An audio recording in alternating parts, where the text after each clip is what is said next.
নিঝুম রাতের মেঠো পথ। একটি শান্ত গ্রাম, যেখানে চারিদিকে সবুজ ধানক্ষেত আর ছোট ছোট মাটির বাড়ি।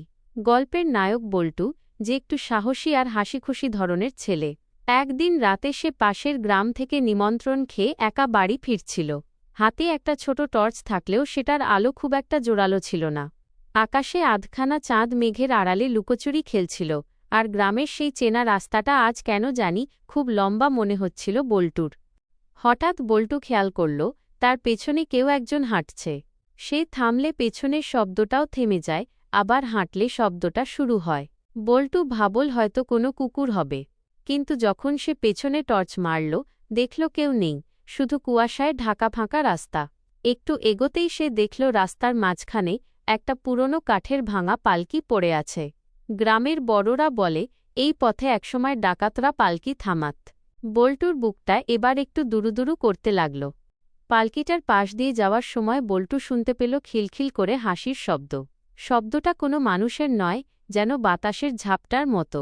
হঠাৎ পালকির দরজাটা আপনা আপনি খুলে গেল। বল্টু দেখল পালকির ভেতরে কেউ নেই, কিন্তু সেখান থেকে একটা কালো ধোঁয়ার মতো ছায়া বেরিয়ে এল। ছায়াটা ধীরে ধীরে একটা অতি লম্বা মানুষের আকৃতি নিল, যার চোখ দুটো আগুনের গোলার মতো জ্বলছে। বল্টু দৌড়াতে চাইল, কিন্তু তার পা যেন মাটিতে গেঁথে গেছে। সেই অদ্ভুত ছায়াটা বল্টুর খুব কাছে চলে এল।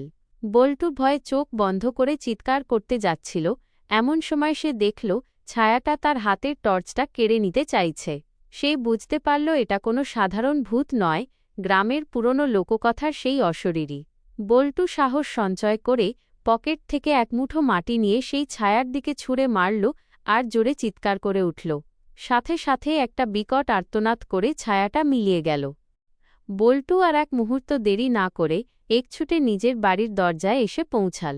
পরদিন সকালে গ্রামের লোকজন সেই রাস্তায় গিয়ে দেখল, যেখানে পালকিটা ছিল সেখানে শুধু একরাশ কালো ছাই পড়ে আছে। সেই থেকে গ্রামের মানুষ ওই পথে রাতে একা হাঁটা ছেড়ে দিল।